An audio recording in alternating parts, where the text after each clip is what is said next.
Welcome back, everyone, to another reaction video. Well, this is something we've done from time to time. If you've been around the channel, you know that I have taken a look at some of the history quizzes that are available on different channels on YouTube. And it gives us an opportunity not only to test our own knowledge in a wide variety of topics, but also it's kind of a fun way to be able to talk more about those topics. So this particular one just came out about a week ago, and it's 100 questions, history questions you should probably know. It's by Quizzes for You. I will put the link down in the description so you can check out their channel and see their other stuff.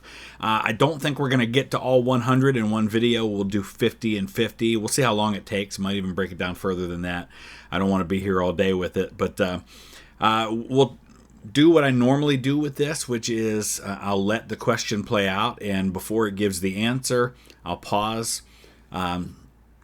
So I'll not only try to guess the answer myself, but I'll also, where I'm able to, give some feedback and offer some more information about that topic. So it gives us a chance to talk about all kinds of different topics. I haven't watched this. I have no idea what the different questions are going to be, what topics will be covered, but it should be a lot of fun. So let's go ahead and dive in.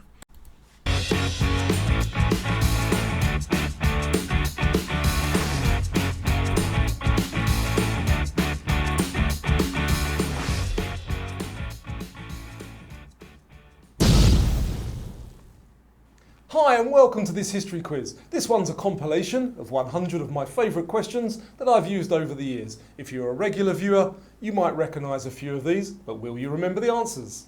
So let's find out how good your world history is. Here we go. Who led the Spartans at the Battle of Thermopylae?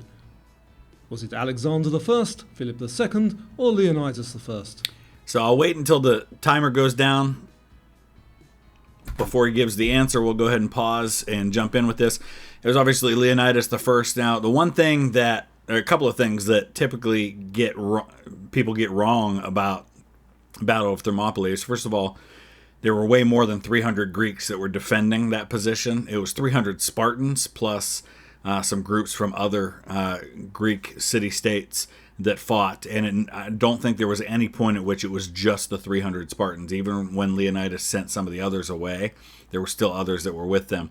The other thing is that Leonidas was not a young, strapping Gerard Butler at this point. I mean, he might have been still strapping, and as a warrior, probably was pretty fit, but he was like 60 years old when this battle was fought, when he was killed. And the answer is Leonidas I. Which famous battle took place near present-day San Antonio, Texas? I've been there. Is that the Alamo, the Battle of Gettysburg, or the Battle of Bunker Hill? All right, so Battle of Gettysburg, obviously a pivotal moment in the Civil War, U.S. Civil War, July 1863. Battle of Bunker Hill is fought in the summer of 1775 on Breed's Hill, which is right outside of Boston. It's now part of Boston, Massachusetts. The Alamo is in 1836. It's February 1836, and the slightly less than 200 defenders that are there, which include Davy Crockett, are wiped out by a Mexican force that numbers in the thousands, and they take a lot of them with them. But if you go there today, there's not a lot to see at the Alamo, though I hear they're trying to build that area up a little bit more. Most of the Alamo site is just shops and stuff now. It's just really just the chapel, which was only one small part of it. And the answer, the Alamo. The Hellenistic period began following the death of which leader? Leonidas I, Alexander the Great, or Julius Caesar? I actually don't know the answer to this, but just based on the information, we can rule out Julius Caesar. Hellenistic meaning Greek.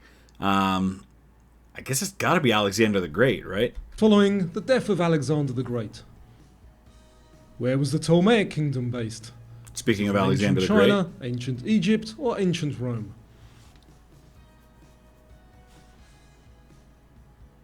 So it's ancient Egypt, Ptolemy.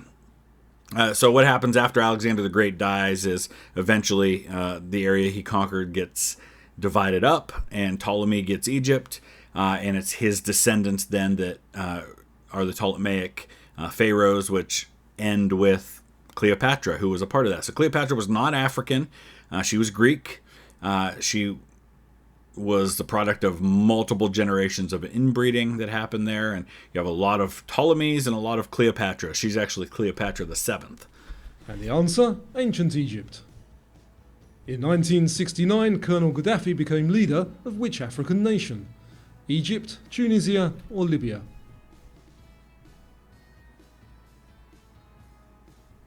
Yeah, so it's Libya, and if you are of my generation, you're very familiar with him because he's been around for quite a while, in our lives anyway. Just died in the last, decade or so. He was killed in an uprising that happened there in Libya. But all the way back during the presidency of Ronald Reagan, we did an airstrike on where we thought he was to try and kill him. So he's been kind of a thorn in the side of folks like the United States for a long time. The leader of Libya. Where was the tomb of Tutankhamun discovered in 1922? I'm going there in March. The Kings, the Giza Necropolis, or Abu Simbel? This is the Valley of the Kings, and so our group tour that we're taking to Egypt next March, Valley of the Kings is one of the places we're going to go. There's a lot of tombs that have been uncovered in that area. Was discovered in the Valley of the Kings. Who sold Louisiana to the United States in 1803? Was that Napoleon Bonaparte, Charles IV of Spain, or King George III? So it's Napoleon Bonaparte. Now, the French had only had the Louisiana Territory for a few years at that point. They got it from the Spanish as part of the Napoleonic Wars. And then they flipped it to the United States because Napoleon figures out that they can't hang on to their American colonies, places like Haiti. Haiti has a rebellion. They break free from French rule. Napoleon briefly tries to get it back, but it doesn't go well. And so that's when he realizes that he's got enough to deal with on the continent of Europe. He doesn't need to have to deal with that as well. So he sells the Louisiana Territory to the United States under Thomas Jefferson. And it was Napoleon Bonaparte. In which decade was apartheid abolished in South Africa? Was it in the 1970s, 80s, or 90s? Well, I can remember this. So I think it's got to be the early 1990s. I can remember as a young man a time when there were sanctions on South Africa by a lot of world powers because of their apartheid, which is basically a racial segregation policy, which meant that the white minority in that country were the only ones who could hold power. And as soon as that was abolished, then you have the release from prison of Nelson Mandela, who then immediately gets elected president. And it was in the 1990s.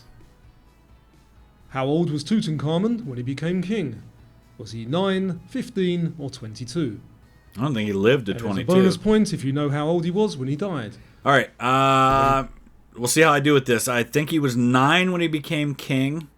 I want to say he's about 18 when he dies. He became king, he was 9. Who conquered them? Oh, he didn't even give the answer. Now we got to look it up. Okay, so he was 18 or 19 when he died. It just kind of depends on whether it fell before or after his birthday. So, all right, we'll take it. Colonized the Mayans. Was it the French, Spanish, or British? So Mayans are one of the kind of Mexico, Central America area. You've got the Aztecs and the Mayans down there, and then you have the Incans down further in the South America. All of that area is conquered by the Spanish. And it was the Spanish. Florence Nightingale gained fame for her work during which war? The American Civil War, the Crimean War, or World War I? So this is the Crimean War, and we've done some videos about that, a video series on the Crimean War, fascinating war. In a lot of ways, it's one of the first real modern wars, just because of some of the stuff that goes on and the nature of that warfare and photography, those kinds of things. The correct choice here, the Crimean War. Joan of Arc played a crucial role in the 100 Years' War between which two countries? France and Spain, England and Scotland, or France and England? While all of these countries have fought plenty of wars against each other, it's France and England. Hundred Years' Wars under guys, starts out, I think, under Edward III for England, and really comes to an end with final victory by Henry V of England, who basically secures the throne of France for his son, who would be Henry VI. But then Henry V dies, leaving a baby on the throne of England and France, and he can't hold on to it, Henry VI. Answer is France and England. Where was the ancient city of Carthage? Northern Africa, Southern Europe, or the Middle East? So I believe that this would be Tunisia today. It's definitely Northern Africa, though. Today, Tunisia in Northern Africa. Which US president signed the Civil Rights Act of 1964 into law? Was that John F. Kennedy, Lyndon B. Johnson, or Richard Nixon? So with some of these, you can really make educated guesses. Even if you don't know who signed the Civil Rights Act of 1964, you can kind of make deductions. And if you know that John F. Kennedy was assassinated November 22nd, 1963, then you know, and if you know that his vice president was Lyndon Johnson, then you can kind of deduce that Lyndon Johnson was president in 1964 and signed it. Richard Nixon didn't become president until 69. So a lot of times with these questions, and even like when you're watching something like Jeopardy, you can sometimes make educated guesses even if you don't actually know the answer. And it was Lyndon B. Johnson. Which best describes the Code of Hammurabi? Was it Babylonian laws, a Roman cipher, or Egyptian mathematics? Yeah, so these are Babylonian laws, some of the first real recorded laws that we have, and really kind of set a precedent that in some ways, in some form or another, was built upon by subsequent generations and nations and exists to this day. And the answer, Babylonian laws. Pudding Lane in London is famously associated with which historic event? Not 100% sure on this one. The Great Fire of London or the Blitz? So I feel like I can rule out the Blitz. I want to say maybe this is where the bakery was, where the Great Fire of London started. And it's said to be the starting place of the Great Fire of London. All right, 1666. During World War I, Germany tried to get which nation to declare war on the US? Brazil, Canada, or Mexico? So the answer is Mexico. The very famous Zimmerman telegram, which was sent through Allied cable connections to the Mexican government. So it was intercepted by the British, who turned it over to the Americans. You got to remember, this is territory they're talking about that was once part of Mexico, had been taken by the United States in the aftermath of the Mexican-American War in the 1840s. And then in the years leading up to, just a couple of years before U.S. gets into World War I, you have a revolution that happens in Mexico, and as part of that, you have Pancho Villa making raids into the southern part of the United States. And so the United States, under John Pershing, sends what's called the Mexican Punitive Expedition. They send troops into Mexico to try and hunt down Pancho Villa. And among the guys who were a part of that were people like I said, John Pershing, but also George S. Patton. And so Germany is appealing to Mexican desire to get that territory back, and also Mexican anger over American troops having come into their country just in a few years before that. So they're basically saying, hey, if the U.S. does get into the war, if you side with us, we'll help you make sure that you get that territory back. It's one of the reasons why the U.S. argues for entering the war. The correct one, Mexico. A massive earthquake in 1906 destroyed much of which city? Athens, Tokyo, or San Francisco? And it wasn't all directly from the damage of the earthquake itself, but it started a lot of fires afterwards in San Francisco in 1906. And you have looting that's going on there, and looters are getting shot. It's like serious martial law stuff. And the correct answer is San Francisco. Which ancient civilization developed the system of writing known as cuneiform? Was it the Persians, Egyptians, or Sumerians? Going to be seeing some of this in a few days. So this is Sumerians, and yeah, it's one of the earliest forms of writing that we have. Written history really only goes back less than 6,000 years. And you can see examples of this if you go to the British Museum in London, which I'm going to be taking my kids there next week. So pretty excited about that. And it was the Sumerians, who led the first group to reach the South Pole in 1911. Roald Amundsen, Robert Falcon Scott, or Frederick Cook. So Roald Amundsen, you can almost get a little tiny glimpse of the flag there, and you can see that it's not an English or a British flag. So it's not Robert Falcon Scott, though that's a fascinating story because they arrive at the South Pole only to find out that they've been beaten by a few weeks by Amundsen's expedition, and then his expedition dies on their way back, and they're not that far away from where they needed to get. And he leaves this just gut-wrenching final entry in his diary where he talks about how they're going to die, and had he lived, what an incredible tale they would have had to tell about, just the perseverance and the hardiness of men and things like that. So it's definitely worth looking into the Scott expedition. And it was Roald Amundsen, who led the Bolshevik Revolution in Russia in 1917. Was it Nicholas II, Stalin, or Lenin? So all three men are there at that time, but Nicholas II is deposed in 1917. Stalin is a part of this, but it's Lenin. And it was Lenin, who sent the first ever transatlantic radio signal in 1901. Was that Tesla, Bell, or Marconi?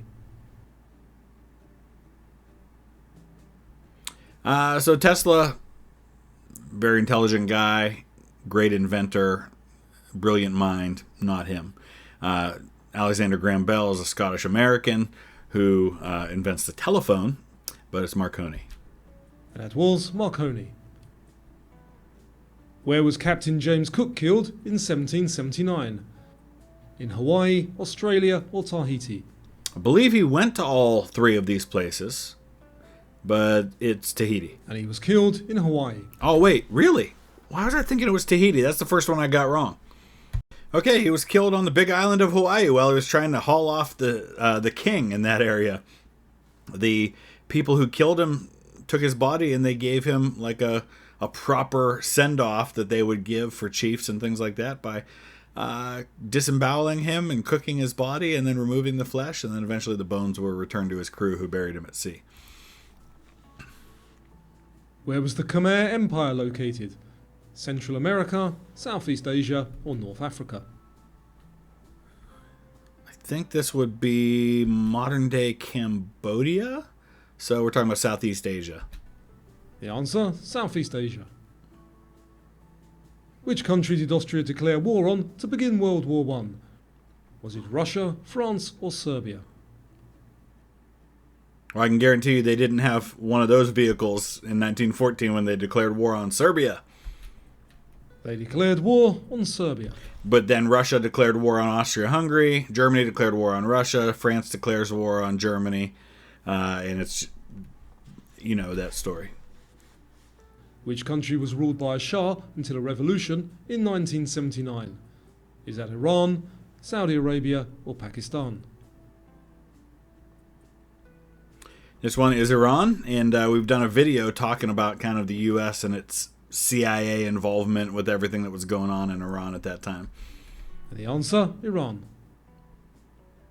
Which of these civilizations was situated along the Nile River? Nubians, Mesopotamians, or Assyrians? So Mesopotamians and Assyrians would have been more in what's like modern-day Iraq and Iran. So you're talking about Euphrates and Tigris rivers. Nubians would be south of Egypt. So it'd be like the Upper Nile River, because the Upper Nile would be south of the Lower Nile, which would be in Egypt. So Nubia would be like more like modern-day Ethiopia. And the answer, Nubians. Who conquered Berlin in 1945? Was it the US Army, British Army, or Soviet Army? Well, you can guarantee if it was the US, there'd be a movie about it. It's the Soviets. And the answer, the Soviet Army. And that was actually intentionally done. You know, the American troops for a long time believed they were going to march on Berlin, but as the outcome of the war became inevitable in 1945, everyone's thoughts started going to what's next and what the post-war world was going to look like. And so you're having conferences where the Allied command, the Allied leaders are talking about what comes next. And so it was decided to allow the Soviets to take Berlin. Which pioneer in aviation disappeared over the Pacific in 1937? Was it Amelia Earhart, Charles Lindbergh, or Wilbur Wright? Very famously, Amelia Earhart. And you notice how everybody was talking about, oh, they found Amelia Earhart's plane. And I kept saying, no, they didn't. No, they didn't. This is ridiculous. Well, you notice nothing ever came of that. They didn't find it. The answer is Amelia Earhart. Which was the first Caribbean nation to gain freedom from European colonial rule? Barbados, Jamaica, or Haiti? We already talked about this. I think it's got to be Haiti from France. And the first was Haiti. It was actually a slave uprising because at that time these Caribbean islands, even more so than the American South, were heavily dependent on slave labor for these sugar plantations and other plantations that were there.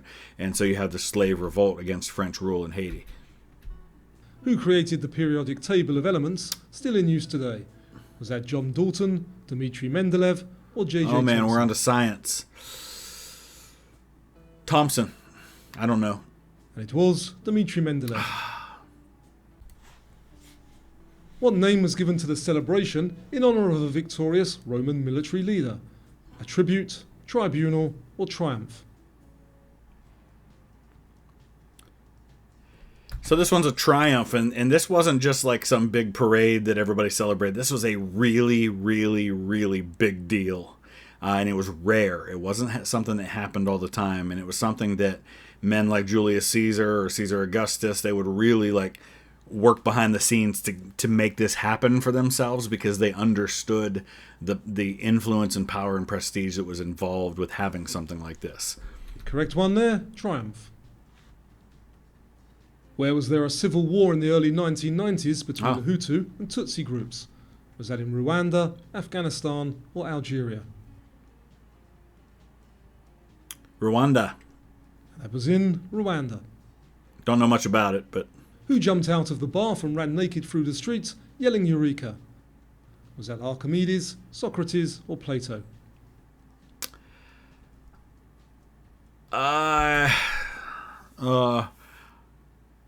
Initially, I was about to say Archimedes, but I think it's Plato. I'm going to go with Plato. And that was Archimedes. Oh, I was right the first time. Go with your gut, folks. Go with your gut. What type of aircraft is this? Is that a Spitfire, Mustang, or Lightning? And there's an extra bonus point if you know its full name. Well, Mustang and Lightning are both American planes, and the Spitfire's British, and that's definitely a Spitfire. That there is a Spitfire. By the way, and if you haven't been around the channel for a long time, you might not have heard me say this, but if and when I ever do get to 1 million subscribers on this channel, my reward for myself is a flight on a Spitfire. There's actually somewhere you can go and do that in England, but it's like $3,500 for a half-hour ride, so it's crazy expensive. But I figure by the time I get to 1 million subscribers, I could probably justify doing something like that, and of course film it all for the channel. What was the official religion of the Ottoman Empire? Was it Christianity, Judaism, or Islam? Well, all three certainly would have existed in the Ottoman Empire, but it would have definitely been Islam. And the answer is Islam. When was the Colosseum completed? 220 BC, 80 AD, or 430 AD? So just was at the Colosseum. I'll be bringing you guys a video on that. I'm actually working on editing some of my Italy videos right now. But it was completed in 80 AD. It was known, the reason it's called the Colosseum is because right outside of it there was this massive statue of Nero. It was a colossus, and so they kind of nicknamed it the Colosseum because it was next to that. But officially it's the Flavian Amphitheater because it was completed by the Flavian emperors. Specifically, I believe Titus was emperor when it was completed. under his reign and inaugurated with a series of games. And the correct answer, 80 AD. In which century did the Industrial Revolution begin? In the 19th, 17th or 18th? So this would be the 18th century, 1700s. Really the heart of the Industrial Revolution is in the Midlands in England, area around Birmingham. And the answer, the 18th century.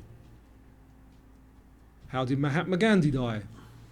Was it by assassination, heart attack or execution?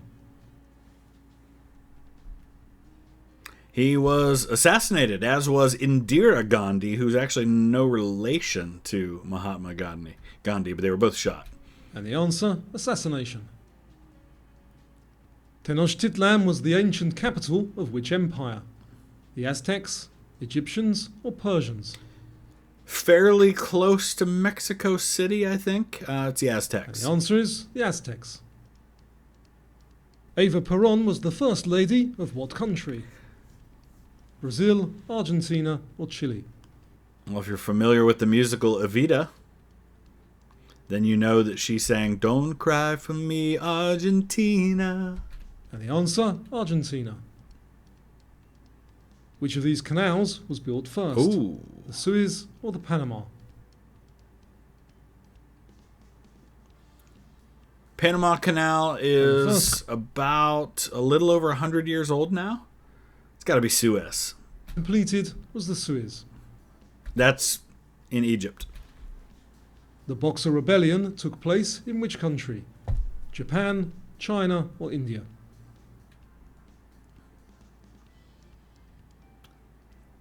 China. And that was in China. And there were Americans that were present there, and actually some Americans got killed. Could have escalated into a really bad situation. In which year did the First World War end? 1916, 17 or 18? So this is one of those questions that actually could technically be spun to have another answer that would technically be true. The armistice goes into effect at 11 a.m. on November 11th, 1918, so that's typically the answer we give when we talk about the end of the war. But the actual end of the war actually would end with the Treaty of Versailles going into effect, which would have been like early 1920. But 1918 is the right answer. And the answer, 1918. In which year was British India partitioned into India and Pakistan? 1947, 57 or 67? I think in the immediate aftermath of World War II is when you have all this going down. And so King George VI is actually, one of his titles is Emperor of India. I want to say it's 1947.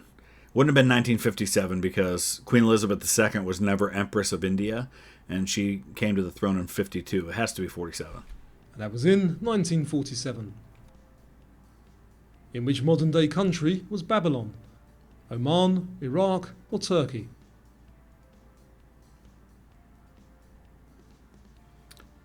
Definitely Iraq. In fact, I believe that I want to say that the modern city of Mosul is where the city of Babylon was. I have to double check that. Okay, I was confusing Nineveh. Nineveh was where the modern city of Mosul is. Babylon was, I don't know, maybe 50, 60 miles south or outside of modern day Baghdad. So Baghdad would be the closest city to where the city of Babylon was. But I was thinking of Nineveh, which is famous from the Bible for being the city that Jonah is supposed to go to. And it was in Iraq. What year did the Great Depression begin? 1929, 35 or 39? Stock market crash in And 1929. it began in 1929. The archaeological site of Troy is located in which modern-day country? Greece, Turkey or Italy?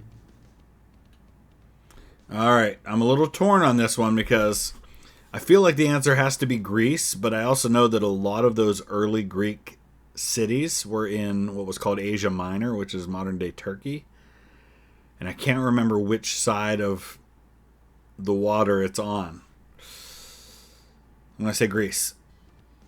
And it's in Turkey. It is Turkey. Ah, I should have said Which Turkey. ancient empire was founded by Cyrus the Great? The Roman, Persian, or Ottoman Empire? Now, this one's definitely the Persian Empire. And he founded the Persian Empire. How many wives did Henry VIII have executed? 1, 2, or 6? All right, you're getting into my wheelhouse now. Let's talk about his 6 wives. First wife is Catherine of Aragon. She's Spanish. She was first Henry's brother Arthur's wife. But then Arthur died as a teenager. Henry marries her. They're married for like 20 years. They only have one adult child that lives, and that's Mary, who will eventually become Queen Mary I. His second wife, after he gets a divorce, really an annulment, they declare the marriage null and void, which is really what happens with all of these. So technically you could argue that he never got divorced, because all the ones he divorced, the 2 that he divorced, were actually annulments, but we're just splitting hairs. So second one's Anne Boleyn. She fails to give him a son. She gives him a daughter who becomes Elizabeth, Queen Elizabeth I. Anne Boleyn is executed. Then you have the one that he really probably loved the most, because he ends up being buried with her, Jane Seymour, because she didn't have time to make him mad, because she dies in the aftermath of childbirth from what's called childbed fever. She's the one that gives him a son who becomes Edward VI. So Jane Seymour dies. Then you have Anne of Cleves, who Henry is not attracted to, and he gets annulled without ever even attempting to have a child with. Then you have Catherine Howard, who's a teenager who definitely did cheat on Henry and was executed. And then Catherine Parr, who survives him. So it's 2. That's a long way of saying it was 2. Anne Boleyn and Catherine Howard. The answer is 2. Cleopatra had relationships with 2 Roman leaders. Who were they? Julius Caesar and Mark Antony, Augustus and Tiberius, or Nero and Caligula? So she would have known Augustus. I guess she probably wouldn't have met Tiberius, but she definitely knew Augustus. And there's this famous scene in HBO's Rome that I love right before she dies, where she looks at Octavian, then later Augustus, and says, "You have a rotten soul." But she had relations and children with both Julius Caesar and Mark Antony. Correct choice is Julius Caesar and Mark Antony. The Battle of Oh, you know what? We're actually past our 50, so we're going to wrap it up right there. All right, so if you want to see the next 50, I'll make those available to our patrons and members right away, so you'll be able to see those a day early. I want to thank, hope I'm pronouncing this right, Wubeni Hong in Mount Lake Terrace, Washington, and Cole from Pulaski, Tennessee. I'm not sure what part of Tennessee that's in, but I think I've been there before. So thank you both so much for your support on Patreon. We'll be back with the next part of this for everyone tomorrow. Thanks for watching.